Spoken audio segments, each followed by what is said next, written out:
La campana de Gracia, 6 de abril 1912. A modo de viñetas, a modo de viejo cantar de ciegos, siempre me han producido una hondísima impresión esos pliegos de cordel que de pueblo en pueblo por los caminos, también en las urbes, cantaban, a veces lisiados, a veces personas que no podían ver, pero que tenían mucha destreza para leer a su manera, a su forma, para interpretar, para memorizar. Alrededor de ellos se solía juntar la juventud y también los más mayores, algunos con temblores casi visibles, porque las historias que se trasladaban de forma oral eran truculentas, terribles, a veces exageradas, en otras ocasiones se quedaban casi cortas. 1912, y con unos garabatos se decía: el monstruo que ves aquí es la Enriqueta Martí.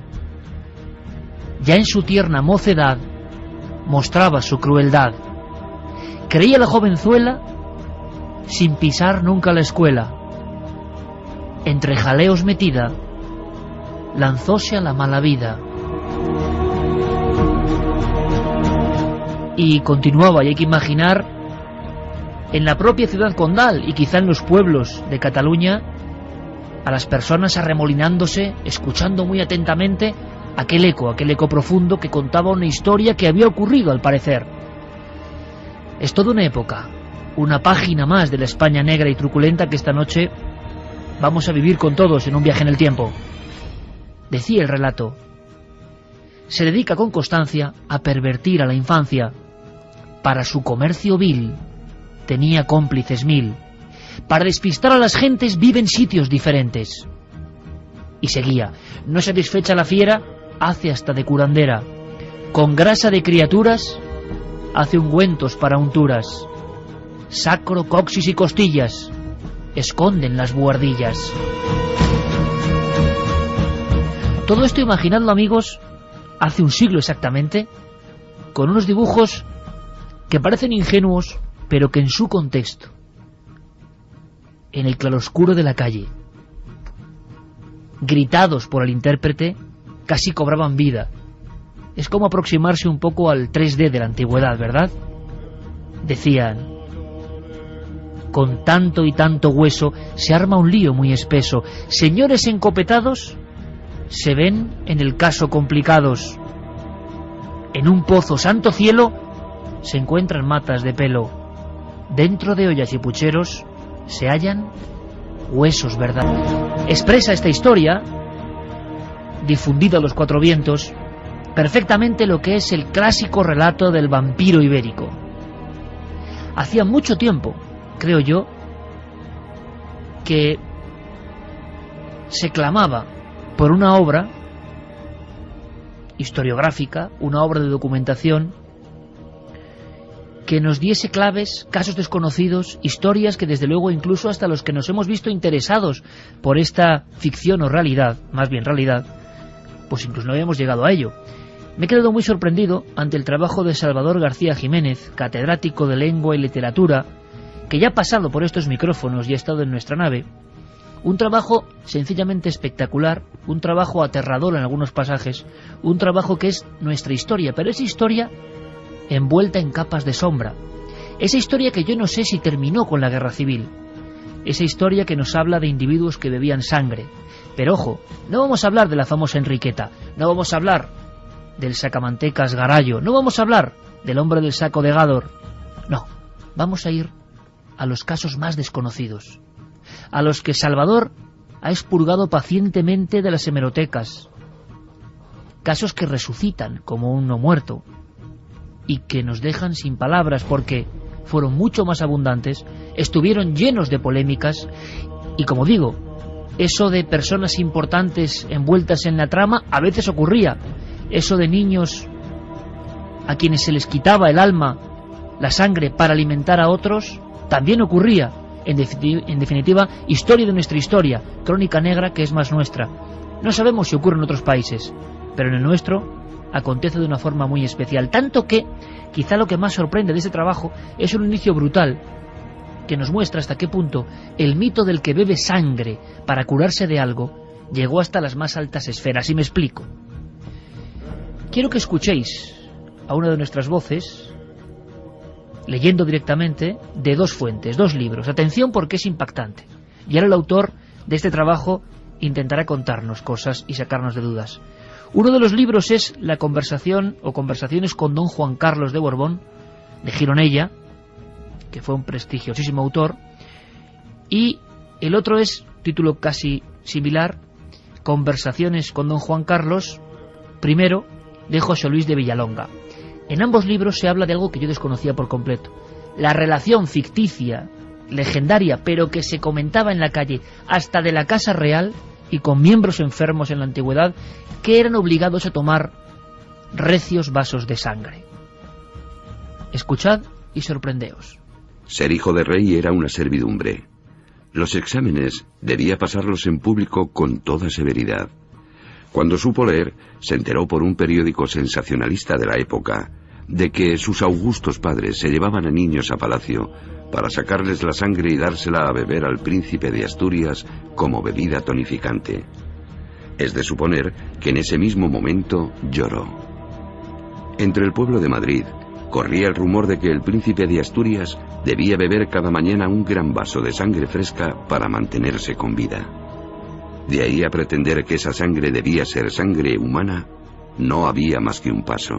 Leyendas, rumores, porque si los vampiros ibéricos han sido importantes, han sido figuras que han estado presentes en gran parte de la historia, sobre todo de final del XIX y principios del XX, no menos han sido las exageraciones, mixtificaciones y hasta qué punto su miedo se convirtió en algo invisible y real.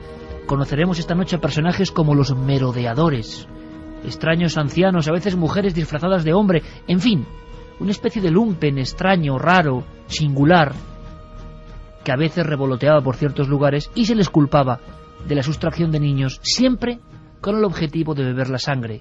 En algunos casos documentados, con nombres, apellidos, fechas, gracias al trabajo de Salvador García Jiménez, veremos que hubo transfusiones, vamos a decirlo así, caseras, o a lo bruto, o a lo asesino. Niños que eran asesinados para que esa sangre corriese rápidamente hacia el cuerpo de otros muchachos que necesitaban vivir y quizá tenían poder y dinero. Estamos ya en pleno 2011, envueltos de este mundo, ¿verdad? Estamos bajo el manto grueso, la capa oscura con la que muchos de estos personajes decían, contaban, se apoderaban del prójimo. Salvador García Jiménez, el catedrático, el autor de otros muchos libros que nos han iluminado aspectos desconocidos, como el de los verdugos españoles, ahora se adentra ni más ni menos, salto triple mortal a pecho descubierto y sin red, en el mundo, hasta ahora creo casi que tabú, del vampirismo ibérico. Desde la cadena SER en Murcia le tenemos en conexión directa a la 1:39, se lo agradezco. Salvador, buenas noches. Hola, buenas noches, Iker. Bueno, vaya trabajo, ante todo nuestra felicitación, porque ha recuperado un sinfín de casos que eran absolutamente desconocidos, e imagino que más de una noche, Salvador, como te pasó con los verdugos, toda esta onda siniestra, yo no sé si te ha jugado alguna mala pasada transcribiendo documentos en horas como estas de la madrugada, pero de verdad que si uno lee tu libro y se adentra de verdad en ese ambiente, incluso más que los actos, el ambiente que supura todo esto, pues se llega a impresionar, se llega uno a, bueno, no sé, llega incluso a mirar hacia atrás, ¿no? Poco menos. Sí, pero sobre todo también a recuperar una historia que estaba perdida, totalmente perdida, y a recuperar una frontera, la frontera entre la leyenda urbana, el fraude de la ficción y tantos fraudes y la realidad. Esto es la realidad descarnada, esto es el libro escrito con sangre, con muchos litros de sangre. Aquí hay verdades como templos y aquí hay acotaciones. Este es el mapa de la España sangrienta, clavado con cruces y con cabezas de murciélago en muchísimos puntos de la geografía española, en aquella bestialidad que condujo a la Guerra Civil Española. La guerra, los sanatorios antituberculosos fueron la estaca de aquellos vampiros. Después, como veremos, pervive ciertos ecos que llevábamos los niños de la posguerra española. Ese es Salvador García Jiménez. Yo creo que sobran las palabras. Esta noche es la del vampirismo ibérico.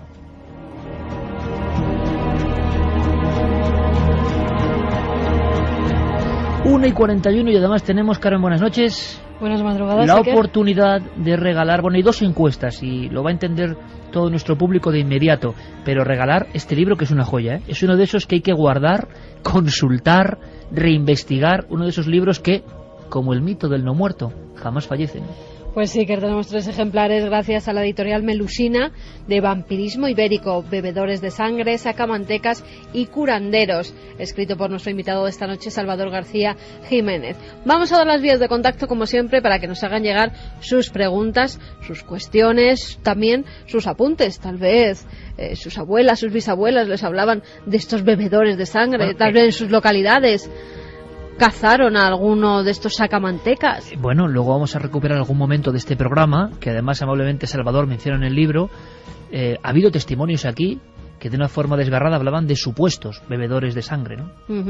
Vamos a dar esas vías de contacto. Milenio3 con número @cadenaser.com, www.cadenaser.com, donde nos pueden dejar vuestras opiniones, sus opiniones segundo a segundo, y también tenemos la nave del misterio tanto en Twitter como en Facebook. Y bien decía Siker que hay 2 encuestas, ahora lo explicaremos. El debate de la semana, como siempre, en Milenio 3, ¿crees que siguen existiendo los vampiros y los sacamantecas? Pueden votar durante toda la noche en ikerjimenez.com. Y la encuesta del siglo XXI para cuarto milenio. De esto necesitamos vuestra ayuda. Vamos a hacer un gran debate sobre milagros. Y tenemos que tener vuestra opinión. ¿Existen los milagros? Muy simple, ¿sí o no? Ambas encuestas ya activas, ya preparadas, ya y dispuestas para todos. Santiago Camacho, compañero, buenas noches. Buenas noches. ¿Tú conocías la historia de que la leyenda, imagino que leyenda, no nos contará Salvador, había llegado hasta la Casa Real en cierto momento? No, en absoluto, lo desconocía. Y además hay una cosa que me encantaría preguntarle a Salvador, porque es casi un tópico, pero de hecho siempre que se habla de vampirismo en España, pues determinados autores, y yo me lo he encontrado a la hora de documentarme, automáticamente despachan el asunto diciendo: en España no hay tradición vampírica. De repente, ¿cómo se te ocurre en un país donde en teoría no había tradición vampírica hacer este magnífico compendio que efectivamente viene a demostrar justo todo lo contrario? Salvador. Bueno, es una tesis doctoral. Yo soy doctor también y soy muy aficionado al mundo de la intelectualidad y de abordar un tema como se debe de abordar. Entonces, cuando empecé a tirar del hilo, o mejor a ver dónde estaba el rastro de sangre, fui siguiéndola y hallé este mapa terrorífico. Yo de niño, como muchos niños españoles y mucha gente que tiene a partir de los 50 años tal vez, o más jóvenes, hayan escuchado hablar en su niñez del tío del Saín o del Sacamantecas o del vampiro. Entonces, parece una leyenda urbana, pero era cierto, eran los ecos de este mundo vampírico donde hay catalogados y biografiados aproximadamente 32. Toda la prensa de la época le llamaba vampiros o vampiras. La Academia Española, y desde aquí le tiro un tirón de orejas, debería ya de poner la palabra vampira en su nicho de acepciones, esta vampiresa que no corresponde a ello. Lázaro Carreter ya lo dijo en una ocasión. Es un trabajo de verdad, yo creo que histórico.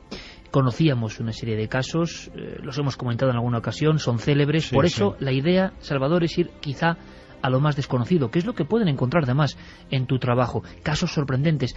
Luego te preguntaré, porque me adelanto ya lo que está llegando en esta serie de contacto, si hay zonas de España donde ha habido más casos que otros. Pero primero, esas conversaciones directamente con los más altos cargos de nuestro país, esa leyenda urbana que llega hasta la Casa Real, quizá por hacer eco de que los más poderosos accedían a ese material rojo prohibido que era la sangre como elemento curativo. ¿Hasta qué punto llegó a comentarse esto que hemos ahora mismo plasmado en una de nuestras voces? Libros importantísimos, y hablaban de este mito. Sí, me costó hallar las citas, porque generalmente eran acusados, en estas leyendas urbanas, claro, eran acusados a Alfonso XII. La verdad, quien lea la biografía del médico que lo asistió en la muerte, que es un libro espléndido, se dará cuenta de que no tomaba sangre, pero por Madrid y por muchas ciudades españolas circulaba la idea de que, claro, como todos los tuberculosos, la tuberculosis era la enfermedad de mi vampiro, como veremos ahora, y Alfonso XII estaba tuberculoso, pues le achacaron que el crimen del Canal, que era muy famoso, el crimen cometido en Madrid, mataron a 2 niños que la sangre iba hacia él, ¿no? O sea, Salvador, que las leyendas urbanas, el eco que tienen, la fuerza que tienen, por ejemplo, hoy con medios como Internet, en aquellos instantes, el voz a voz de la calle, la fuerza que adquirían, se convertían en realidades rotundas, en miedos en generaciones, y que se mantenían, pues quizá porque había una especie como de código de indicar que el enfermo tuberculoso, lógicamente, tenía que acudir al remedio más ancestral, más terrible, más trágico, ¿no?, que era la sangre. Sí, cuando mismo se mataba a un niño, la Benemérita, la Guardia Civil, acudía por prescripción del juzgado a las casas donde había tuberculosos, ya, de momento. Y en la corona española llega también a Alfonso XIII, es acusado de lo mismo, de beber sangre, y esto es acusado de que la sangre de los niños de Enriqueta Martí, alguna de esa sangre fue vendida a Alfonso XIII, y el príncipe de Asturias, nos referimos a Pío de Battenberg, que era hemofílico, aquí la enfermedad era diferente, también decía que bebía sangre de niños, que se los mataban, para él. 3 casos en la corona española que verdaderamente dejan a uno de piedra, y que llegó esta leyenda muy lejos. ¿Llegó muy lejos, Salvador, por lo creída que fue o por las repercusiones que tuvo incluso para los propios implicados? No, los propios implicados yo creo que llorarían o se reirían, no sé, pero de hecho en las conversaciones mantenidas en los libros que habéis citado está ahí, ¿no?, ese eco que llega al propio a los familiares de esos protagonistas, de esos supuestos protagonistas. Indiscutiblemente esto llega también a gente rica, pero hay otros que no son ricos, que pagan a intermediarios para que le lleven sangre. Hay un torero en mis historias, uno que es acusado en el crimen de Mantequero de Málaga. El torero está esperando que le maten al niño para que le lleven la sangre en jícaras, para bebérsela en un carruaje negro. ¿Y qué estampa, qué más podemos decir a nivel incluso de lo oscuro cinematográfico se contó de ese personaje en su carruaje, casi escondido? El carruaje también como otro elemento cotidiano o iconográfico en muchas de las historias. Pero voy más allá, Salvador. Antes de entrar en los casos concretos, reproduces citas. El trabajo, repito, es impresionante. El trabajo de hallar citas, de hallar viejas páginas, de hallar cosas que yo no conocía, y tengo que admitirlo, como esta especie de página en la campana de Gracia, esta especie de cantar antiguo. Bueno, pues todo eso aparece en el libro. Es más, hay una escena brutal, que no debía ser única, que se reproducía en los mataderos. Vamos primero con otro tipo de vampirismo. Es verdad que había una especie de idea general de que ciertas enfermedades, afecciones, se curaban bebiendo sangre. Recordamos historias como la de Estampa, final de los años 20, los bebedores de sangre de Madrid, y las fotografías de jovencísimas y palidísimas damas haciendo cola, esperando su turno, envueltas a veces en ropajes para no ser vistas por la cámara del fotógrafo, y tomando siempre la sangre caliente de las reses. Pero hay que decirlo, dato todavía más estremecedor. Ocurre en 1900. Es un artículo de Eugenio Noel, la cola de los anémicos en el matadero municipal. Vamos a escucharlo, vamos a intentar saber o intentar visualizar cómo era esa escena hace 100 años, tampoco es tanto tiempo, y esas procesiones que iban a qué, con qué cometido. Se les daba la sangre sin ningún tipo, imagino, que de control sanitario. ¿Por qué ocurría esto y cuándo dejó de ocurrir? Los anémicos eran algo más pobres y miserables. Buscaban sangre como otros quieren y buscan pan. Y lo trágico era eso: mendigar un mendrugo, llevar unos harapos raídos, enseñar la carne amarillenta por los agujeros de las ropas, tener un solo vestido para el día y la noche, el verano y el invierno. Es tan triste, tan injusto, que la sociedad procura aliviarlo valerosamente. Pero, ¿y pedir sangre? ¿Y sentir morir en vida aunque haya pan, y verle sobre la mesa y no podérselo llevar a la boca porque hay ganas y sabe mal? Y oír que eso se arreglaría con sangre, y ser tan ignorante, tan desgraciado, tan pobre, que se oyen los más estúpidos remedios con ansia. Una transfusión es cosa muy científica, rara, muy cara. Hay pues que beber sangre líquida. ¿Y de quién? ¿De quién se ha de beber sangre en España si no del toro? Sangre de toro.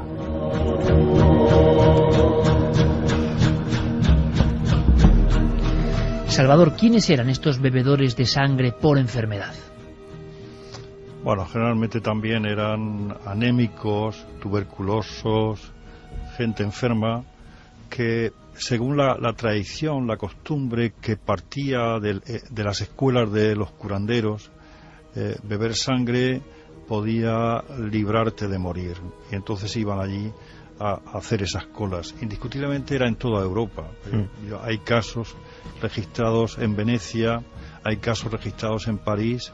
Hay un cuadro en París de los bebedores de sangre de 1898 de Joseph Fernand Geldry extraordinario. Por lo tanto, era una costumbre europea. Hay algo en el libro también que me impactó muchísimo. En España bebían sangre para no morir. Creían que con eso, con sangre de niño, no iban a morir.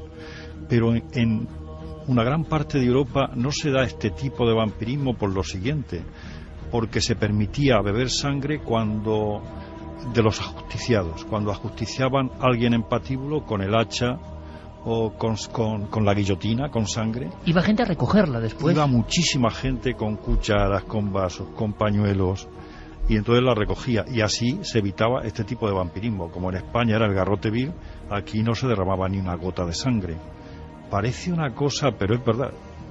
Y había verdaderas escenas de querer recoger hasta la última gota de sus ajusticiados, ¿verdad? En el libro, Salvador, lo cuentas, que se arrojaban directamente, tenían que poner incluso cordones policiales, porque casi estaba colgando de un hilo la cabeza y ya la gente estaba cogiendo con sus jícaras esa sangre o incluso bebiéndola. Y un detalle más, que llega a estremecer por lo refinado en conjunción con lo dramático, ¿no?, que estamos contando. Y es que, Salvador, creo que es en Venecia, tú documentas el hecho. Era hasta habitual, por favor, amigos de Milenio, escuchad esto porque a mí me ha puesto los pelos de punta, pero es toda una época, ¿no? Es toda una creencia, es toda una sociología de lo sobrenatural o de la curación milagrosa. Creo que era en Venecia, llegaba a ser hasta una práctica de uso común a algunas muchachas regalarles una especie de jícara o de tacita de plata con sus iniciales para beber sangre. Sí. Y luego también había otra moda más refinada en Francia. Bueno, Francia siempre ha sido, allí el verdugo era un gentleman, ¿no? Esa es la verdad.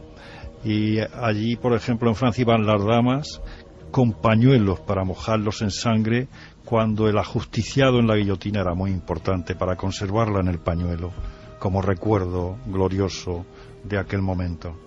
De hecho, fíjate si eran refinados en Francia, Salvador, que una buena amiga mía que colecciona curiosidades tiene un pequeño tesoro que lo compró en un anticuario francés, que es, a primera vista no se sabe muy bien lo que es, porque es una especie de cañita de plata con forma hueca absolutamente y con forma de aguja hipodérmica. Y eso era precisamente para pincharla casi como hacen los masáis con sus reses, sí, para pincharla en la yugular de la res todavía viva, para beber directamente y sorber directamente de la pajita, no ya con el animal sacrificado, sino con el animal perfectamente vivo. Hay una cosa muy curiosa, Salvador, bueno, este dato que da Santi también es muy gráfico. Hay una cosa que llama la atención, como todo lo que tiene que ver con el vampirismo ibérico, y que luego en la segunda hora, preparaos amigos, porque hay unas historias de verdad alucinantes, y por lo menos para mí completamente desconocidas hasta esta misma noche, que ven la luz de alguna forma radiofónica. Salvador, te decía, esto parece que tiene un final bastante abrupto, o es nuestra sensación a ojo de buen cubero y planeando sobre la información. Tú, que eres un erudito, que has trabajado al milímetro, a la columna, letra a letra, expurgando material, ¿la guerra civil es un antes y un después para estas prácticas, por ejemplo, de colas de anémicos sorbiendo la sangre de las reses, o no? Es un no. Posteriormente también el matadero había ya como el eco final, ¿no? Generalmente cuando se empiezan a a construir los sanatorios antituberculosos, que sería la conclusión de esta tesis, el desenlace que en mi libro va colocado en el último capítulo. Esta proliferación de sanatorios antituberculosos de los reyes y después de Franco, que van a inaugurarlos, los tuberculosos piensan que allí se pueden curar y va muriendo el vampirismo. También la guerra civil, claro, un vampiro la sangre la obtiene fácilmente, en un bombardeo en la calle mismo puede allí, pero yo creo que la guerra civil y sobre todo los sanatorios antituberculosos y la penicilina es la estaca de estos vampiros. El último caso, ya en plena guerra, cuando se inicia la guerra civil, en 1936 lo documento en Elche. Después de ese caso no hay ni uno más. Qué curioso esa frontera, Salvador. Vamos a hablar de todo eso. Vampiro de Elche, Ademuz, Cartagena, Puebla Nueva en Toledo, un sinfín, es decir, el archivo oculto del vampirismo ibérico, que yo de verdad alguna vez decía, ¿cuándo se escribirá este libro? Porque es necesario, es nuestra historia. Pero antes, si te parece, y tú lo mencionas en el libro, un testimonio, porque esto sigue vivo en la tradición oral, en las voces. María del Mar Guirao, año 1945, su madre servía en una casa en Mataró. En la habitación de al lado había un enfermo, un muchacho muy alto, muy blanco, y la sensación de que por la noche un siniestro médico entraba para absorber su sangre y dársela al muchacho. Nos lo contaba así en antena. Mi madre empezó a coger mucho miedo y lo que hizo era que detrás de la puerta cuando dormía, porque claro, lo más patético es que mi madre dice que no se recordaba, cuando levantaba al día siguiente, no se recordaba de nada de la noche, y fue cuando ella empezó a coger este miedo. Entonces detrás de la puerta cada noche ponía una silla para que debajo del pomo que no se pudiera abrir. Claro, ella lo sentiría, pensó, bueno, si esto yo lo siento. Cuando se levantó sobre las 11, se dio cuenta que en su sábana bajera había una gota de sangre. Entonces corriendo ella se miró si tenía algún arañazo, si le había venido la menstruación, cualquier cosa, y encontró que no tenía nada. Entonces ahí ella es cuando ya cogió miedo, porque las camas eran limpias, ella se hacía la cama cada día y no había nada. Ella empezó a sospechar de un armario que había muy grande, y ella presentía que había alguien en ese armario. Siempre estaba cerrado con llave, pero ella dice que ese armario se comunicaba con la habitación contigua a este chico porque era todo muy cercano. Dice que hasta una noche tuvo la sensación que había alguien dentro de ese armario y sí se comunicaba con la habitación contigua. Y ella, claro, en esa época era muy normal hacer transfusiones de sangre y se hacían directamente en las casas. Noche de vampiros, con documentación inédita, creo que va a merecer mucho la pena, pero también dramatización, también nuestra proyección basada en hechos reales. Pero ahora, en este instante, como siempre, las noticias en la SER. Comenzamos nuestro repaso por las noticias más misteriosas de la semana en Italia, donde un grupo de arqueólogos ha hallado los restos de una mujer que vivió hace 800 años y tenía la boca llena de clavos. Según los especialistas, se trata de una supuesta bruja a la que incrustaron 7 clavos en la mandíbula para que su espíritu no pudiera salir por la boca. Al parecer también fue clavada por sus ropas al suelo por si acaso resucitaba que no se pudiera levantar. Sobre este extraño ritual nos habla el antropólogo José Luis Cardero. Desde la más remota antigüedad, por lo menos desde que existió la metalurgia y se pudieron hacer clavos de cobre o clavos de hierro, el clavo es un símbolo de un tránsito entre un estado y otro estado. Es decir, por ejemplo, entre el estado de los vivos, y el estado de los muertos. Cuando los clavos ya penetran en los órganos del cadáver, normalmente esto se hacía para fijar al muerto en su lugar, en su ataúd o en su tumba, e impedir que el muerto pudiese levantarse y pudiese volver de nuevo a atormentar a los vivos, ¿no? Muy cerca había otro cadáver de mujer rodeado por 17 dados, número considerado en Italia como de mala suerte. El experto nos explica por qué pusieron estos elementos junto al cuerpo. Esto de los dados bien puede ser pues una cosa que no tiene mayor trascendencia, es decir, un simple juego o un simple acompañamiento para que el cadáver tenga buena suerte en su viaje hacia el más allá, O puede ocurrir, como yo he visto en algunas sepulturas mucho más antiguas, incluso del tiempo neolítico, que no se ponen clavos, pero sí se ponen, por ejemplo, unas pequeñas cáscaras de moluscos, o se ponen incluso unos pequeños trozos de cerámica sobre la frente o la calavera del difunto, con una intención apotropaica, es decir, con una intención de protección del cadáver en su viaje hacia el más allá. Y hablando de brujería, han suspendido a una profesora británica por amenazar con hacer vudú a sus alumnos. Roslyn Holloway arrancó un mechón de pelo a uno de sus pupilos y lo enredó en la pierna de un muñeco vudú que llevaba en su bolso, mientras advertía que podía hacerle daño o incluso ahogarle si no se portaba bien. Al parecer, por realizar las mismas prácticas, ya había sido amonestada en el año 2009. Y otra práctica macabra, la que ocurrió el pasado jueves en una conocida iglesia de Madrid, donde un hombre con un gran número de antecedentes penales irrumpió liándose a tiros con varias feligresas. Los policías encontraron una nota en su cartera en la que aseguraba que el demonio le perseguía.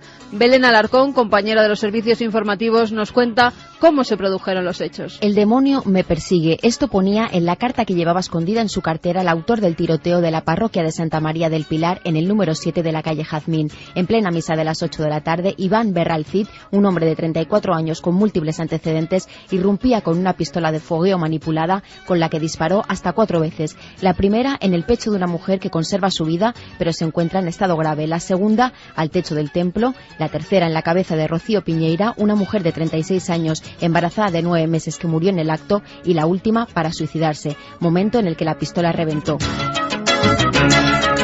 Nos vamos hasta Florida, donde una chica, Stephanie Pistey, ha sido acusada de haber acabado con la vida de un chico de 16 años y beber su sangre. Pistey ha declarado que es una mujer vampiro y que también ha bebido la sangre de su novio y de otros compañeros. Como ya informamos el pasado 17 de septiembre, también en Florida, otra mujer arrancó un trozo de cara a un anciano mientras aseguraba que era un vampiro. ¿Ola de vampirismo o enfermedad mental? Y acabamos con un extraño caso que está trayendo de cabeza a la localidad argentina de Montegrande.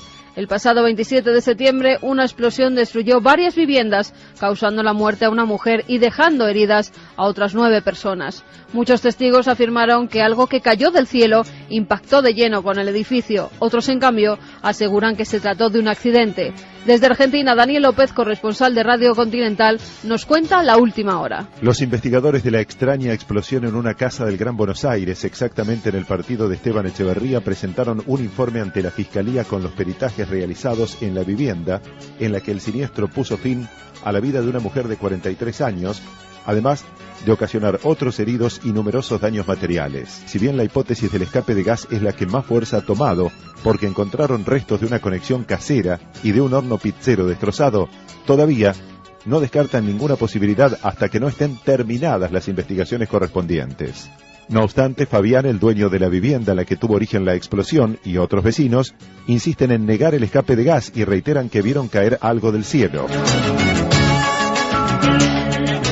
Eso es todo. La semana que viene mucha más información aquí, en Noticias del Misterio.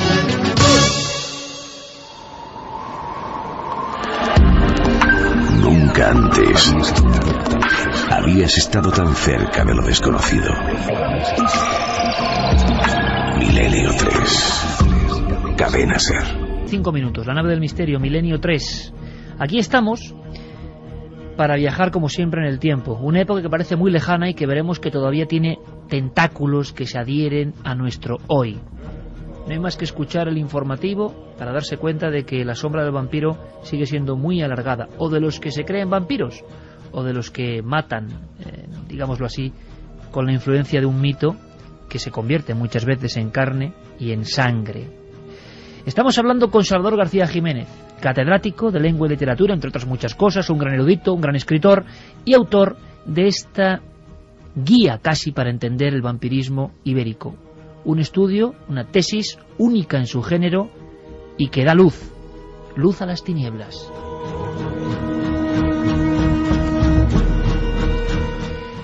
Es un recorrido atroz en algunos casos. Repito, con nombres, apellidos, documentación que ahora resucita. Las hemerotecas, los archivos, esos lugares donde duermen tantas informaciones, sin que nadie vuelva a observarlas. Ojos que se posan sobre columnas, lo que es y lo que fue el arte y la fama de algunos cronistas, sucesos que dieron que hablar y que luego ya nadie recuerda. El torbellino del tiempo que todo lo devora. Egos, historias, triunfos, fracasos. Bueno, pues ahí entre todo ese marasmo se encuentran también los vampiros españoles, con sus incidentes, con sus casos, con intervenciones de las autoridades. Quizá una de las más potentes, extrañísima, que nos va a contar Salvador, es lo ocurrido en un pueblo de Toledo, Puebla Nueva, 1902. Se inicia el siglo, Salvador, con un caso que de verdad pone la carne de gallina. Sí, pone la carne de gallina porque me recuerda mucho el nido de una ave rapaz que le trae a sus polluelos carne goteando de sangre. Porque en Puebla Nuevo, provincia de Toledo, se desarrolló este espantoso crimen. Una mujer descuartiza a una niña por pura superstición. La criminal tuvo 2 hijas que murieron de tuberculosis y le quedaban otras atacadas de la misma enfermedad. Después de matarla a la niña con una pedrada que se le hundió en los sesos, le cortarían la arteria para que saliera de ella un grifo de sangre. Y dice, con espeluznante frialdad acabaron troceando a la pequeña macrina de 2 hachazos para que cupiera en una espuerta. Todo esto posteriormente hubiera sido vendido en pliego de cordel. En Toledo también estaba el único caso de Toledo, el vampiro de Borós, Toledo, que desembarca en Cartagena, que es falso. Que sería uno de los mitos clásicos donde la literatura ocupa un lugar importante, ¿no? Sí, en realidad aquí la realidad le roba a la literatura un tema. Alfonso Sastre, en Las noches lúgubres, idea este tema. Y algunos escritores sin excesiva documentación lo traen a la realidad y como si fuera realidad lo han expuesto en repetidas ocasiones. Pero es curioso, Salvador, que los casos rotundos, auténticos, con documentación, con intervenciones, son los que luego han quedado olvidados. En este caso, esta mujer lo que quería hacer era transfusión en vida para salvar a sus polluelos, como tú has dicho, ¿no?, a sus criaturas. Escuchemos un fragmento simplemente que nos lleva a los ecos terribles de esta historia. 1902, provincia de Toledo. Se supone que el crimen se llevó a cabo del modo siguiente. La Eugenia, guiada por el fin antes expuesto de la transfusión de sangre, hizo entrar a la niña en su casa, a la que parece ser que mató de un golpe en la cabeza por haberse encontrado una piedra que tenía adherido cabello y parte de la masa encefálica. Espantada indudablemente del crimen, no tuvo valor para sacarla después y la guardó hasta la llegada de su madre. De las piernas no se ha encontrado más que un corto trozo de una tibia, creyéndose que los perros comieron lo demás, por los rastros de grasa encontrados. Este vecindario aplaude las gestiones de la Guardia Civil por haber conseguido el esclarecimiento del hecho tan horroroso que tanto había impresionado a la opinión pública. Y claro, Salvador, yo no sé si en la documentación, en la prensa, en los documentos de las autoridades se puede ver, se puede vislumbrar un poco el eco que estos sucesos provocaban. En pueblos, en lugares donde la información no fluía, donde se vivía un tanto aislado, imagino que había algunos que, aldeas, pueblos, localidades, se quedaban marcadas por un acontecimiento de este tipo, ya no solo familias un poco estigmatizadas y tenían que ver con los hechos, y como ocurre en el famoso crimen de Cuenca, entornos donde, bueno, la sombra del crimen lo colapsaban todo y daban una fama al entorno terrible. 1902 es un inicio del siglo realmente tremebundo, y yo creo que en esas 2 primeras décadas, entre 1900 y 1920-21, se produce quizá, Salvador, la mayor acumulación de casos. Sí, generalmente son casos también fruto de la superstición, fruto de la escuela del vampiro, es la consulta del curandero. Este caso de Puebla Nueva a Toledo es prácticamente desconocido. Lo saqué con mucha dificultad, ¿no?, porque a veces hay que mirar con lupa también, y la investigación no es sencilla, son muchas horas y muchas horas, pero es espeluznante. Era una niña macrina de la Nava de 6 años, no había hecho ni la primera comunión. Los vampiros eran muy cobardes, cogían a niños de poco más de 1 año hasta 5 años o por ahí, y a través de un caramelo los metían en el infierno. Es terrible, es algo que la verdad pone los pelos de punta y el corazón también se estremece con estos casos que estaban ahí, que ocurrieron, y que nosotros siempre estamos mirando al Drácula de Stoker, estamos mirando allá del Destripador, y tenemos casos en la literatura criminal española que la verdad, por desgracia, no le van a la zaga. Salvador, lo que me ha interesado mucho lo que has dicho, lo de que la escuela del vampiro es la consulta del curandero, porque viendo estos casos era justo lo que me estaba preguntando. Digo, bueno, ¿qué lleva a una persona en un ambiente rural? Quiero suponer que extremadamente religioso, también extremadamente supersticiosa, que de repente se le ocurra esto. ¿Esta influencia de los curanderos es una constante en todos los casos o hay algo más? ¿Hay tradiciones previas, incluso vestigios de la antigua brujería, o vaya usted a saber si cosas precristianas? ¿Qué has podido investigar de esto? No, como me he dejado lo que puede ser mágico, esos mundos que son de interpretaciones, de intuiciones, en la historia del vampirismo, yo me he dejado muchas cosas. Me he dejado, por ejemplo, a Garayo porque era un sacamantecas, pero era un destripador. Ese no era vampiro. Aquí lo que hay es el curandero detrás. El curandero que nace en África, que de África va a Cuba, y que los indianos que iban a Cuba y venían traen estas recetas del curanderismo, ¿no? Y entonces también se expande en España, pero todos los casos, menos uno de locura, que era el de Tarrasa, parten del curanderismo. Y entonces, cuando sucede un crimen de estas características tan atroces de un niño, se expande. Tenían pesadillas de ver a cualquier forastero con boca de sanguijuela, porque la sanguijuela sería la mascota de este tipo de vampiros, ¿no? Botellas de sangre. Un paso más en esta España espeluznante, como dice Salvador García Jiménez, y que estamos redescubriendo un poco. Es como, yo me siento ahora mismo en la noche, a las 2:14, como con una gran lupa, yendo por archivos que nunca habían sido escrutados. Es la impresión que tengo. Botellas de sangre en Sobrado del Obispo, provincia de Orense, 1914. Por desgracia, otro infante es protagonista de la historia. El juzgado comprobó por la diligencia de la autopsia que a la infeliz Ramoncita se le había cortado el brazo y el pie estando viva, y que le fue extraída su sangre con algún objeto determinado, toda vez que aparecía sin manchas de ningún género, ni en ninguna parte inferior había sangre coagulada. Salvador, el ejemplo de que en algunos de los casos el primitivo CSI español indagaba, veía los cuerpos y había cortes limpios en los que en más de una ocasión, por lo que parece, habían actuado lo que tú has dicho, los hombres sanguijuela. Sí, Cálmez, que es el que dice que proviene la palabra vampiro de sanguijuela. Creo que es mentira, pero ahí está un poco la sanguijuela, es una bomba de extraer sangre. Generalmente había una expresión de la época tremenda, dice, fue un crimen en seco. Esa palabra, un crimen en seco, no hubo derramamiento de sangre, ¿no? Aquí no eran crímenes en seco. No obstante, decían los forenses de la época, algunos, claro, todavía esa ciencia estaba en mantillas, decía que no le quedaba al niño ni una gota de sangre en el cuerpo, se la habían bebido. La manera de beber sangre era, la sacaban en botellas, como en este caso, la sacaban en jícaras, que eran tazas pequeñas, a veces hasta en latas enrobinadas, ¿no?, o en botes. Y eran intermediarios, matadores.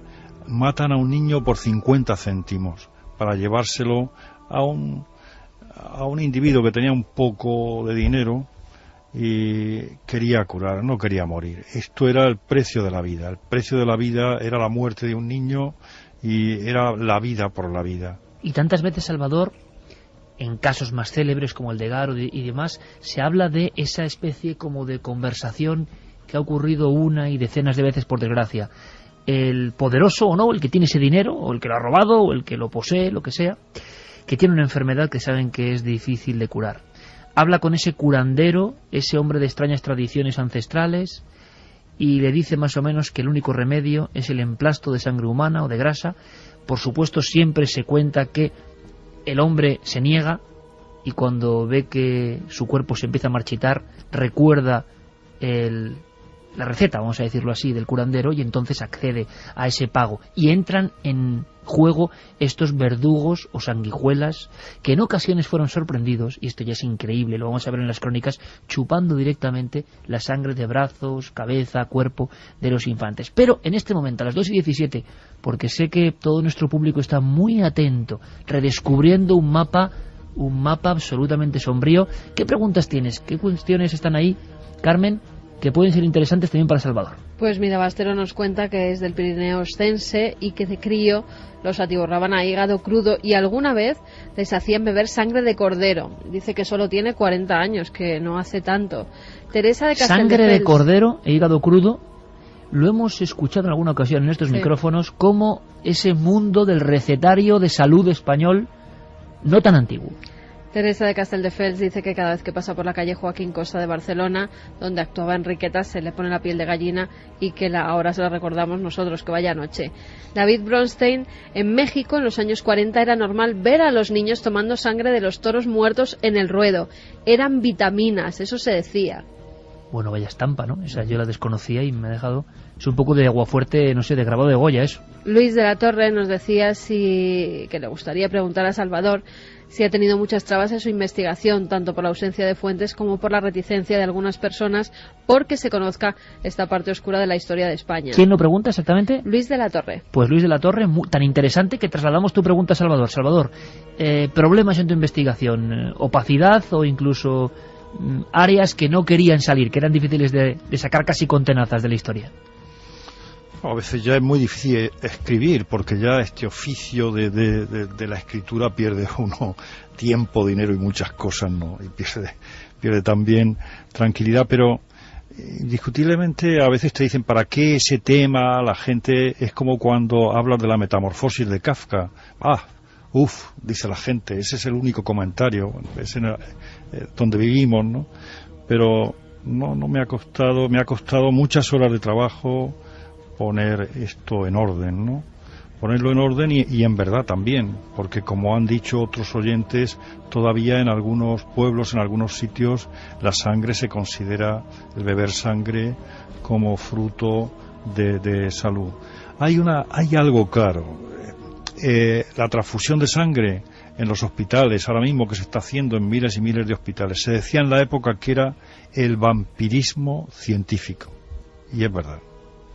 Neus nos dice, en el mercado de la Boquería en Barcelona no hace demasiado tiempo se vendía sangre para afecciones de anemia y problemas de hemofilia. Sergio... En el mercado. Sería sangre de las que venden en trozos, ¿no? Sangre, imagino, sí, sangrecilla, sí, como dicen en Navarra. Sangrecilla, bueno, no sé, pero yo aprendo tanto ¿Sangre de los oyentes. Cebollada? Sí, no sé. Bueno, ahora en Murcia, en algunas otras regiones, los únicos vampiros lo que toman es sangre frita con cebolla, que es un plato, no sé. Esa es. Sergio nos decía, hay elementos culturales casi atávicos que todavía siguen en auge. Estoy seguro que todavía se siguen practicando ciertos ritos vinculados al vampirismo o a los sacamantecas, por supuesto, en menor medida que antaño. Emilia Pardo Bazán le dio una vuelta de tuerca muy interesante al tema del vampirismo. Eugenio desde Madrid dice una noticia que me impactó mucho, fuera de la aparición de 3 muertos en 2006, una noche en el centro de Cáceres. Tenía marcas en el cuello. No sé si conocéis la noticia. La desconocemos por completo, ¿verdad, Santi? Yo creo que no sabíamos nada. Por favor, si tenéis datos, que este es un poco el motivo. Cáceres. Sí, 2006 Cáceres. Vamos a investigar, vamos a ponernos, porque, la historia del vampirismo ibérico nunca termina, siempre está ahí, ¿no? Se puede entrecruzar con lo gótico, ¿no? Que lo gótico también a veces suena a broma, ¿eh? Bueno, y ¿quieres una sorpresa interesante, Salvador? Bueno, quizá tú la conoces porque has estado en este mundo, ¿no? Metido durante todo este último tiempo. Pero, ¿qué conexión podemos hacer? Y quedan muchos casos, ¿Qué conexión podemos hacer con la actualidad, con Internet, con los medios digitales? ¿El vampirismo se ha trasladado a los píxeles? Santi creo que tiene algunas recomendaciones que dan escalofríos. No, la verdad es que en la actualidad son muchas las subculturas que de una forma u otra recurren al vampirismo, entre comillas, o a la ingesta de sangre. De hecho, Salvador ha dicho una palabra, el mundo gótico.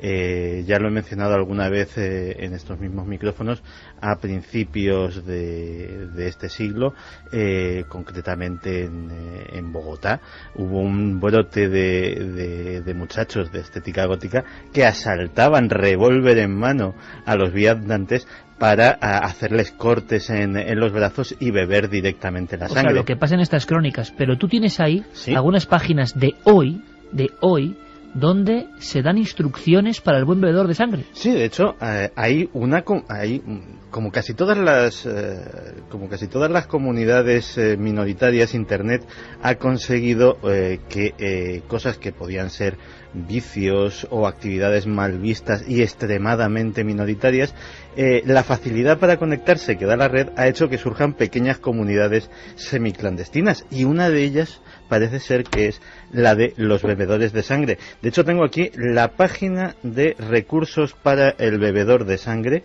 que con un afán muy académico se divide en capítulos como por qué beber sangre, formas seguras de conservar y extraer la sangre, encontrar donantes y compañeros bebedores de sangre, o información sobre la sangre en general y las enfermedades transmitidas por la sangre. De hecho, posiblemente el tema sobre todo del SIDA ha sido una de las cosas que ha hecho que muchos aspirantes a vampiro se hayan retraído, pero en una comunidad también bastante semiclandestina como es todo el mundo del sadomasoquismo, dentro de esa subcultura existe otra subcultura aún, que son los que se dedican a una práctica muy minoritaria incluso dentro de ese mundo, que es lo que se llaman los deportes de sangre, que es un fetichismo hacia la sangre, y que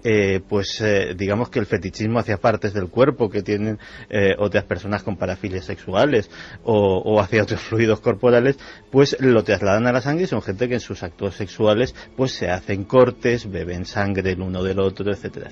Tracemos de nuevo una línea hacia el pasado. 1915, en Villafranca del Bierzo, una serie de casos, una oleada de apariciones de personas que han sido heridas por estos vampiros, repito, 1915. Lo que contaban las crónicas, los documentos de los juzgados, no deja de sorprendernos hoy. Otro caso completamente desconocido, Villafranca del Bierzo. El joven de 15 años, Arturo Armesto, que iba a Arganda, procedente de Magaz, fue sorprendido por dos desconocidos, los cuales le derribaron violentamente al suelo, y mientras uno le sujetaba por la garganta, otro le hizo una incisión en el pie izquierdo, extrayéndole tanta sangre que el muchacho perdió el conocimiento. Los malhechores abandonaron al joven con vida, sin duda porque temieron ser descubiertos. El joven fue auxiliado por unos caminantes y curado luego por un médico. Ese extraño crimen se relaciona quizás con la estancia aquí, días pasados, de una señora que, por su extravagante manera de vestir y por sus ademanes, infundió sospechas de que fuese un hombre disfrazado. Durante su estancia en esta ciudad, iba constantemente por las afueras obteniendo fotografías. El juzgado instruye diligencias. Yo creo que son auténticos fotogramas de una película de terror. Varios elementos. El merodeador, es decir, Salvador, el vampiro ibérico se viste de cierta forma, se oculta de cierta manera, aparece en entornos donde hay niños, por ejemplo, sin control, a las afueras, en los pueblos. Es un forastero, buhonero o viajero que pasa, ejerce su influencia negativa y luego casi desaparece como si fuese eso, una sombra, un sueño, una pesadilla. Revisando los casos que tú recuperas, nos damos cuenta de que ese anciano que tiene aspecto de mendigo, ese hombre que, como tú decías, se acerca con unos caramelos para engatusar a unos niños, ese ejemplo que luego se ha transmitido de generación en generación y que tenemos todos, yo creo, como un elemento del inconsciente colectivo, del que viene de fuera, extraño y con motivaciones sangrientas, se reproduce luego, es curioso, en las crónicas que tú recoges, Salvador. Sí, hay un patrón, se reproduce y casi en forma de patrón, indiscutiblemente. hay un primer caso cuando alguien dice, bueno, ¿cuál es el origen del vampirismo, etcétera? ¿Qué opinas? Yo las opiniones, pues bueno, no me gusta echarlas en los libros, las opiniones, las echo en los libros, en las novelas que también escribo. Pero el primer caso que se da es en 1480. Teresa Prieto era acusada ante el Santo Oficio por extraños rituales y por usar sangre de niño en las proximidades de Jove, en el actual barrio de Gijón. Y en el proceso de la Inquisición se menciona allí completamente. Por lo tanto, esto es vampirismo. A esto se le llamaba vampiro. Generalmente había vampiras que cogían a los niños a 50 metros de su casa. Otros que venían de Cuba, como el Ramón Cuervo de Avilés, fue tremendo aquello también, vino de Cuba y entonces mató a un niño y se bebió la sangre con un cortaplumas, se lo clavó en la arteria, en la yugular. Generalmente cuando vemos cómo a un niño lo colgaban, lo sacaban del saco porque los metían a muchos en sacos, de ahí el tío del saco, pero en muchos casos, como en Jodal, por ejemplo, en Gádor, los metieron en un saco, y cómo le rajaban los costados para sacarle más sangre y los ponían cabeza abajo. Es tremendo, de verdad, es algo insólito, es espantoso. Y por cierto, Salvador, ¿zonas de España donde te has encontrado una mayor profusión de casos que en otras? Sí, dentro de un mapa que podríamos hacer. Yo vi un libro, y no voy a decir el nombre del autor, porque decía vampiros en España, y ponía dos cruces. Una la ponía en Cartagena, que era el vampiro de Alfonso Sastre de la literatura, y otro lo ponía en Madrid. Se había inventado el mapa, dice que se lo había encontrado por ahí, yo no sé. Yo sí puedo poner muchas chinchetas en este mapa. ¿Y sacamos algún patrón también en el espacio geográfico? Sí, generalmente en el Mediterráneo es donde más abunda. Generalmente en Alicante, en la provincia de Alicante.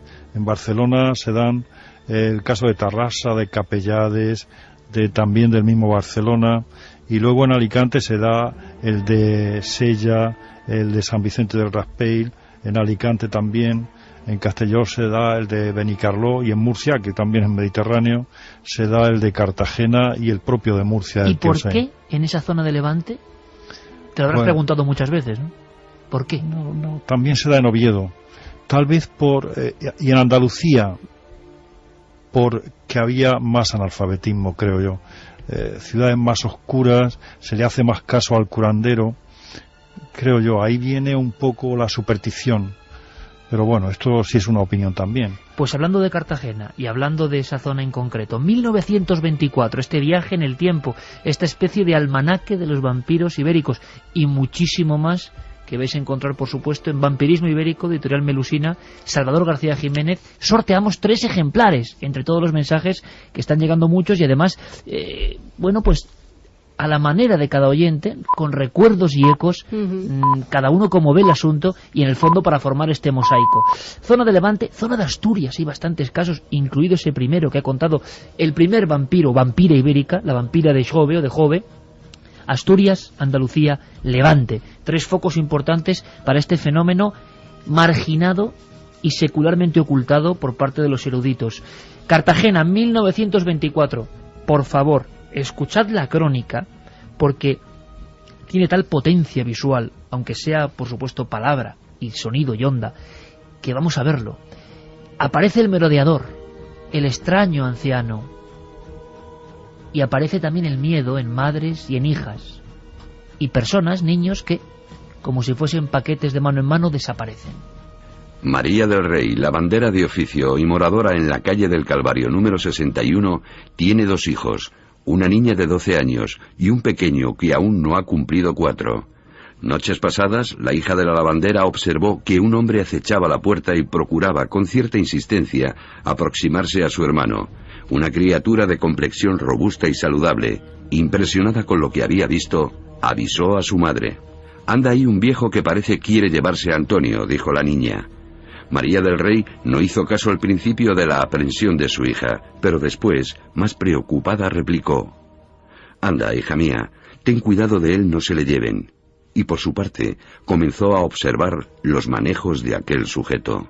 En un momento que hubo de descuidarse, notó que su hijo había desaparecido y, desolada, salió a la calle, encontrándole al pie de la casa de un barbero, en brazos del viejo, que hacía algunas horas rondaba la casa. La criatura estaba con las mangas de la camisa arremangadas, y en el brazo derecho el viejo chupaba con verdadera fruición. Es curioso, Salvador, pero en muchos de los casos, o en algunos de los casos, la víctima llega a salvarse. Las autoridades o la propia familia interviene cuando ese viejo, ese anciano, ese curandero, ese indiano, quien sea, está procediendo a chupar la sangre como si no le importase nada más, como entregado a esa pulsión. Y muchos fueron salvados de las garras del vampiro, es lo que nos parece increíble.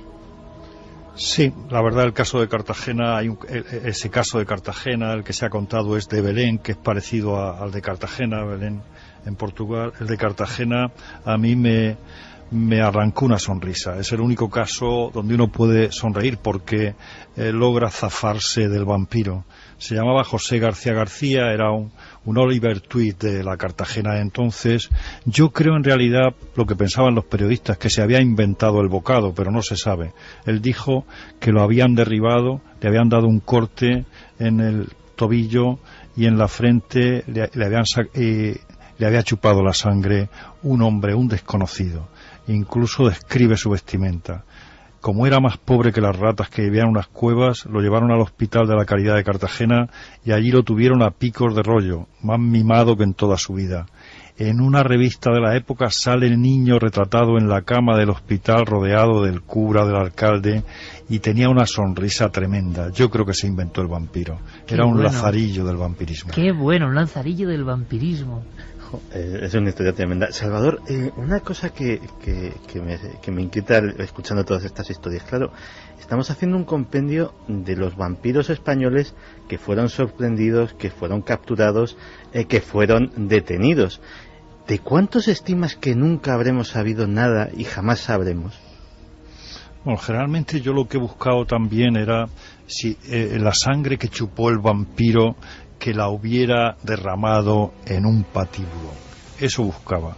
Y no lo encontré. Solamente el de Gádor, uno quedó y uno fue al patíbulo. En los demás casos no llegaron al patíbulo. ¿Por qué? Porque estaban tuberculosos y morían en las cárceles. Qué curioso, la historia del vampirismo ibérico se compone de casos bien diferentes. Por ejemplo, aquel que roba sangre o encarga a otros que extraigan sangre, por ejemplo, porque su padre está muy enfermo. Una decisión como entre la vida y la muerte. Se creía que en la sangre, sobre todo de niño joven, estaba esa fuerza, esa energía que podía desafiar a la enfermedad de la tos, a la enfermedad que dejaba los pañuelos manchados. Ocurrió en Jódar, por cierto, muy cerca de Belme, de la Moraleda, el lugar de las famosas caras. Botellas, dice Salvador García Jiménez en su libro, de sangre humana, 1933. Y, atención, otro de los elementos clave que hemos contado.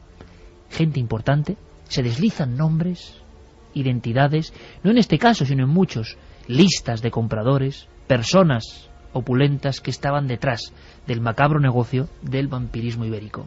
Parece que el crimen de Jódar tendría serias complicaciones.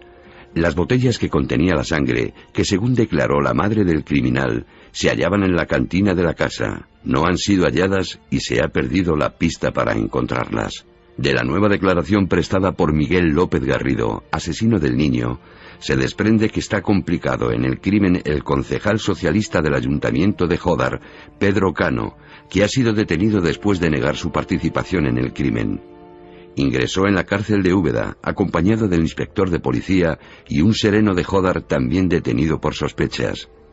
Se ha verificado la reconstrucción del crimen. Miguel López cogió una almohada y se sentó encima para demostrar cómo degolló al niño. Se ha ratificado en que la sangre era para su padre.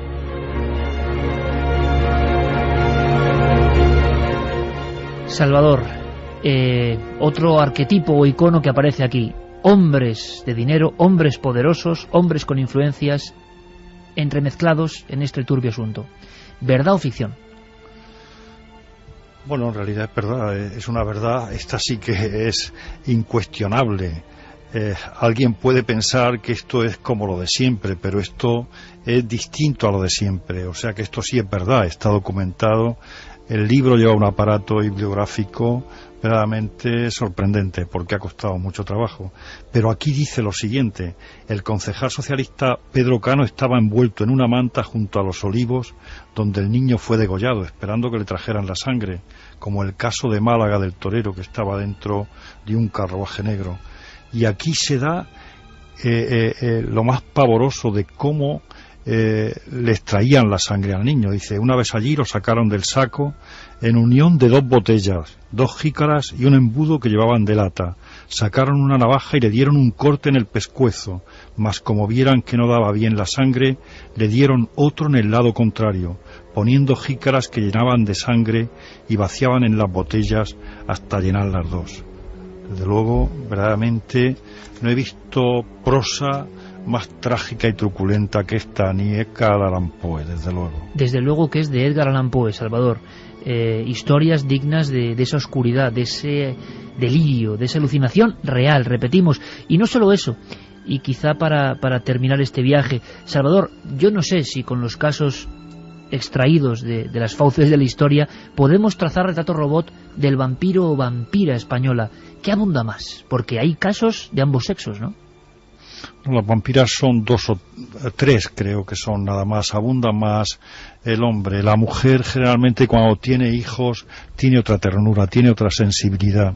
Ya la mujer cuando se vuelve fiera dentro del nido es porque tiene, por ejemplo, en un caso 2 hijos tuberculosos que se le murieron, el tercero no quería que se le muriera, y son casos verdaderamente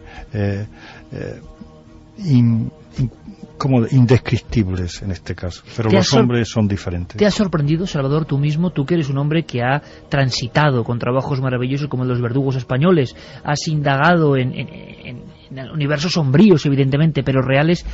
¿Te ha llegado a sorprender a ti mismo el mundo hermético y cerrado y desconocido del vampirismo ibérico? Sí, porque yo también lo desconocía. Sé que se había escrito mucho, me leí todo lo que se había escrito. Y hay casos que se conocían muy bien, otros los desmonto, como por ejemplo la vampira de Barcelona, Enriqueta Martí. Yo creo que no, los huesos que se encontraron eran de pollo, de conejo. Lo que pasa es que la bola de nieve comenzó a crecer y fabricaron un monstruo, porque se necesitaba para la literatura. Creo que en el principio del siglo XXI hay 5 novelas sobre el mismo caso, ¿no? Qué manera de perder el tiempo en este caso. Entonces me ha sorprendido que esto pudiera yo llevarlo a cabo, que fuera así, y la conclusión.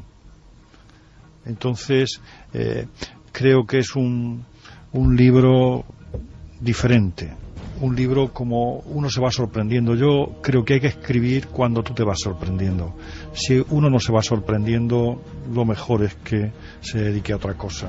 Qué buena reflexión, Salvador. Uno tiene que sorprenderse siempre, ¿no?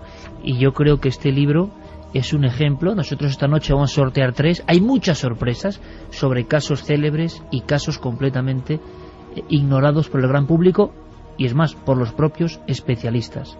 Salvador, ha sido un auténtico placer navegar contigo por estas oscuridades y tinieblas, y yo no sé cuál será la siguiente sorpresa, viendo tu trayectoria, tu inspiración para estos temas de lo oculto, de lo extraño, de lo extraordinario, pero espero que sea un libro del mismo nivel, porque todos aprenderemos, y nosotros, desde luego, eternos curiosos de estos temas, te lo agradecemos mucho.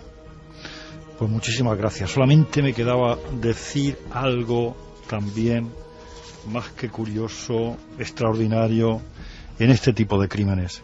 Se buscaba que el niño fuera hermoso, joven y gordo. Dicen las coplas de las Urdes: viendo al niño tan hermoso, joven y gordo a más no poder, le dijeron al más joven: muy bien, muchacho, has sabido escoger.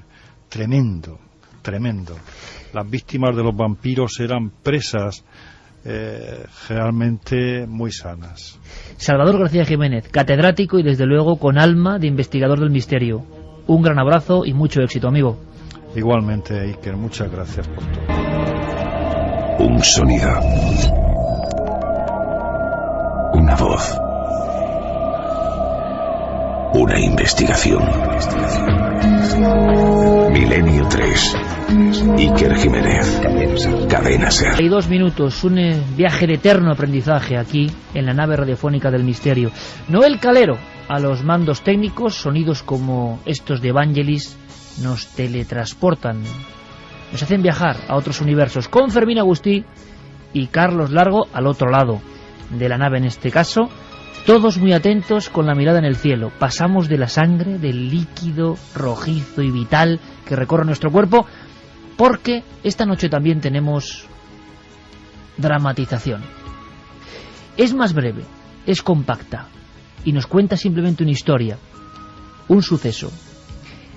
Verán, no es fácil investigar algunos casos. Los testigos se cierran en banda, bien lo sabe algún miembro de este equipo. Pasan los años y los miedos, el no, se hace firme.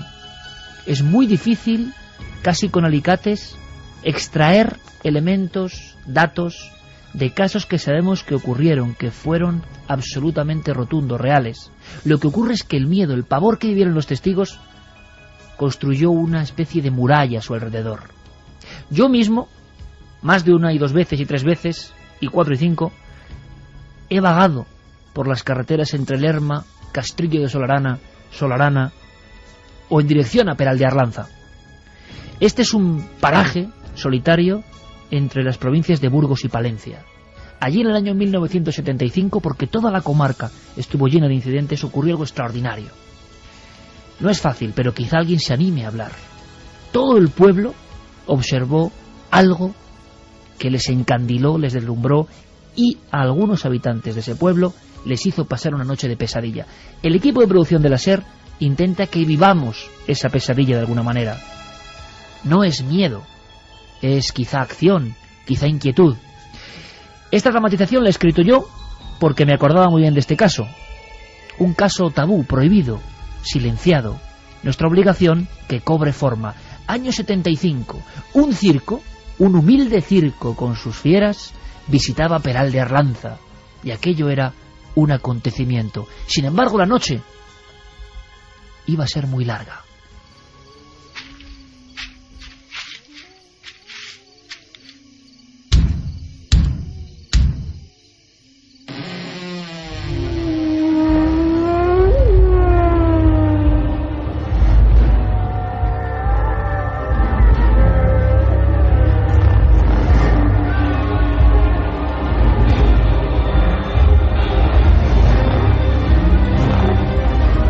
Cadena Ser presenta Un hombre y una luz.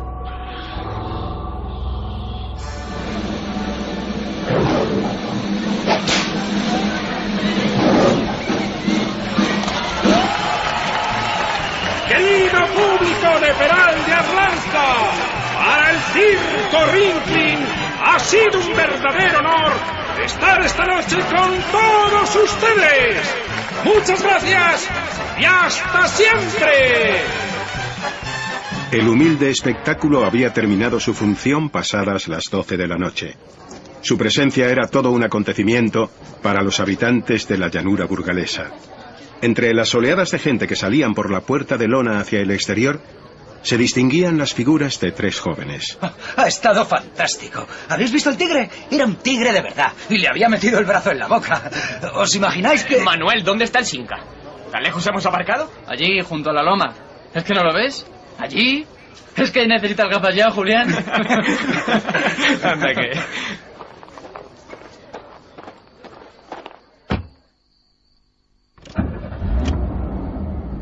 El viejo Simca 1200 transportaba a los 3 muchachos, aún emocionados con las visiones del circo. Gregorio, Manuel y Julián trabajaban en la finca Pinilla.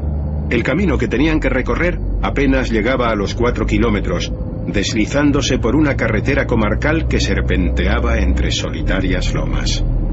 Tú, pon las cortas, que viene un coche de frente. Para ahí atrás, hombre, que ya cambiará él. Pero aquellas luces no variaron en su intensidad. Al girar la suave curva, los 3 jóvenes descubrieron algo que les extrañó. ¿Lo veis? Para un poco, Julián. A lo mejor es un camión con problemas. ¿Aquí?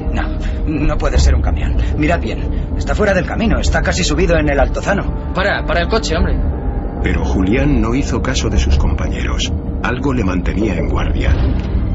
En realidad, aunque no había querido decirles nada, casi desde la salida de Peral de Arlanza había observado los destellos de aquella luz amarillenta. Es un foco grande, ¿lo veis? No bajes la ventanilla, Manuel. Pero, ¿qué pasa? A lo mejor es un tractor. ¡Se está moviendo! ¡Se mueve! ¡Mira!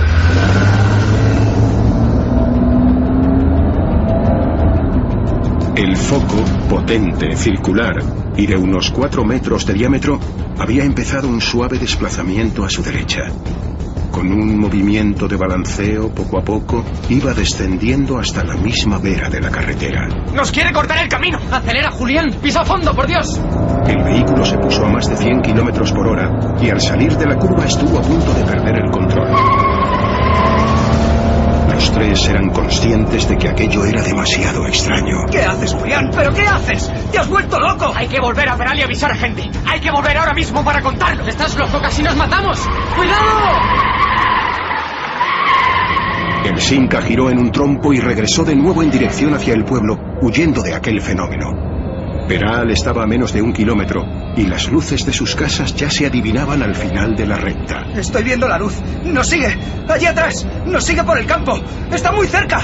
Gregorio, con la cara muy pegada al cristal trasero, tenía razón. Su perspectiva era la mejor y estaba siendo testigo de cómo la esfera de luz, en total silencio, iba alumbrando los trigales como una gran linterna en mitad de la oscuridad. ¡Cuidado que nos alcanza! Instintivamente Gregorio y Manuel se cubrieron los rostros. De pronto, el interior del vehículo se llenó de aquella claridad tan intensa que llegaba a cegar. Julián fue el único que siguió mirando fijamente, aferrado al volante. ¿Pero qué demonios es esto? ¡Mira! ¡Míralo! Da la vuelta ahora mismo, que viene a por nosotros. Va a ponerse en medio de la carretera. ¡Está bajando! ¡Está bajando! Tras accionar el freno de mano, el coche derrapó de nuevo en redondo, iniciando así una frenética carrera en busca de la finca Pinilla y dejando atrás a la extraña luz que casi tocaba el asfalto, cerrándoles la posibilidad de regresar al pueblo. A los 300 metros y como si fuera una maldición... La estoy viendo por el retrovisor. Ahí está de nuevo. ¡Nos sigue! Por el amor de Dios, acelera. ¡Acelera a tope!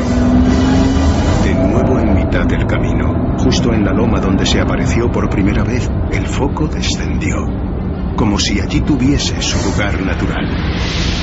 Pasando por la izquierda del Simca, en silencio absoluto, tomó tierra como si fuese una burbuja luminosa. Entonces Julián no dudó en pisar el freno a fondo. Mirad, hay un hombre. Un hombre. En aquel instante el tiempo se hizo eterno para los tres amigos de Peral de Arlanza. El coche al ralentí y aquel misterio frente a él. Recortándose en mitad de aquel círculo perfecto, había alguien muy alto que sin duda les observaba. Eso no es de este mundo. El ser sobrepasaba los 2 metros. Parecía ir enfundado en un traje de una sola pieza, y como una siniestra sombra entre tanta luz proyectada a su espalda, una larga cabellera fina revoloteaba hasta por debajo de sus hombros. Sin duda, les estaba mirando, y aquella sensación les heló la sangre.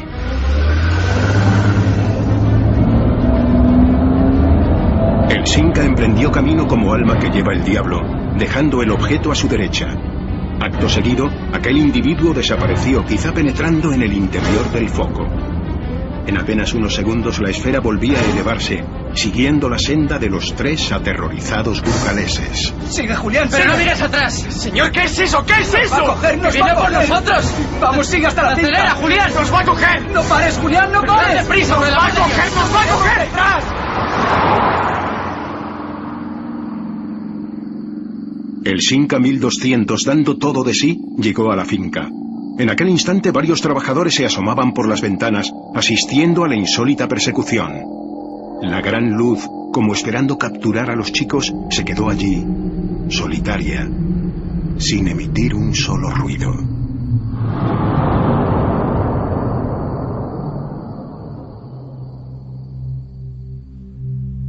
Según consta en los archivos de la Guardia Civil, la solitaria aldea de Peral de Arlanza, situada a 30 kilómetros de Lerma y casi en la linde con la provincia de Palencia, fue iluminada por el extraño objeto durante largas horas. A determinada hora, el foco recorrió los 4 kilómetros y se situó sobre las casas del pueblo. El propio alcalde, José Antonio Martínez Prieto, fue uno de los vecinos que pasó la noche en vela ante tan inquietante presencia. Francisco Cantero de Rozas, agricultor de 47 años, salió decidido con su tractor y escopeta, dispuesto a hacer frente a la luminaria. Deslumbrado por el fulgor de esta luz, cuando se encontraba tan solo a 50 metros de ella, cayó por un terraplén y estuvo a punto de lesionarse gravemente.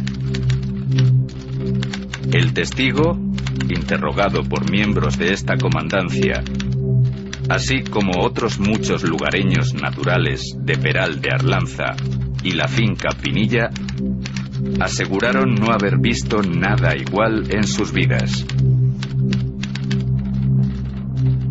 El objeto no identificado abandonó el lugar hacia las 5 de la mañana.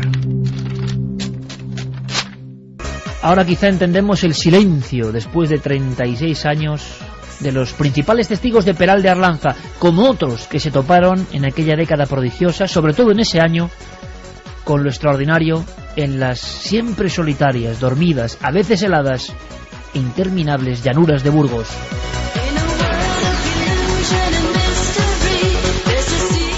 Y yo desde que era un niño tenía el sueño de acudir al cartel de Solarana, Castillo de Solarana o Peral de Arlanza, y la primera vez que lo logré siendo bastante niño me dio un miedo terrible. Yo hay dos cosas que quería mencionar a raíz de esto.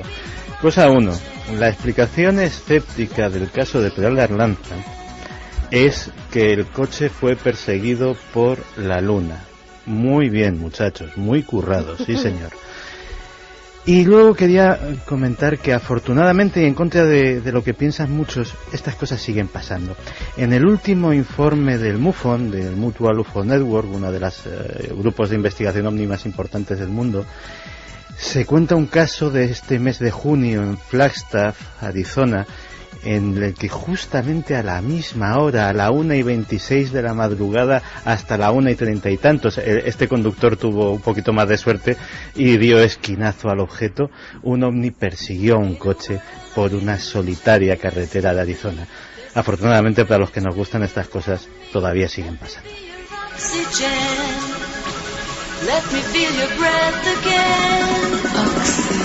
La historia, un hombre y una luz, que espero que os haya gustado. La idea, nuestro objetivo, que os sintieseis como dentro de ese Simca 1200L, matrícula de Burgos, Peral de Arlanza, siendo un compañero invisible de aquellos muchachos que pasaron la peor noche de sus vidas. Y ese momento en que todo se detuvo y ahí había un hombre, con largo cabello, muy alto, recortándose, casi como un extraño Cristo. ¿Quién era?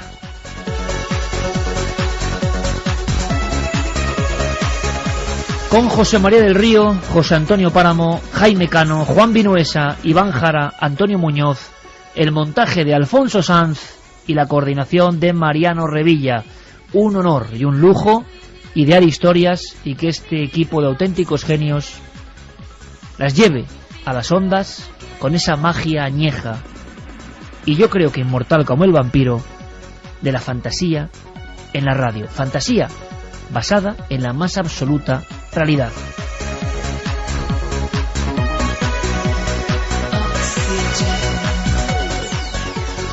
Vamos lo primero con la encuesta. ¿Crees que siguen existiendo los vampiros y los sacamantecas? Una cosa antes. A ver. ¿Tú qué piensas, Santi? Igual lo has visto. No. Te juro que no. Porque a mí me parece muy difícil de acertar.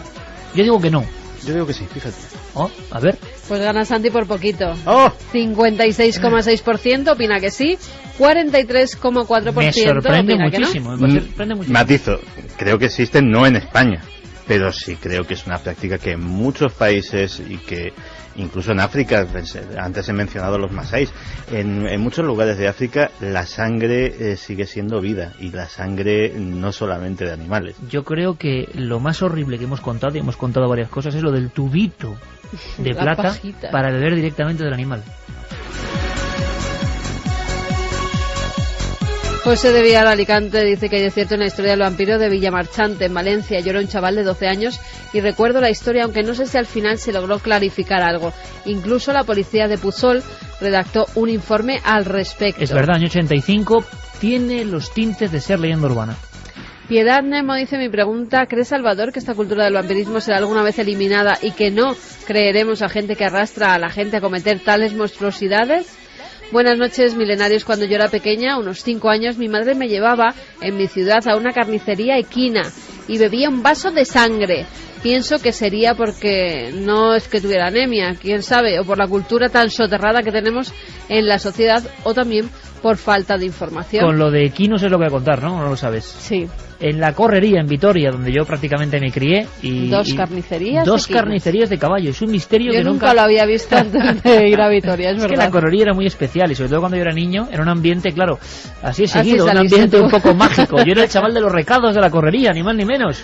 ¿Eh? ¿Qué? ¿Entrabas a la carnicería a tomar sangrecilla también, así calentita? Por eso estoy tan bien ahora. En fin.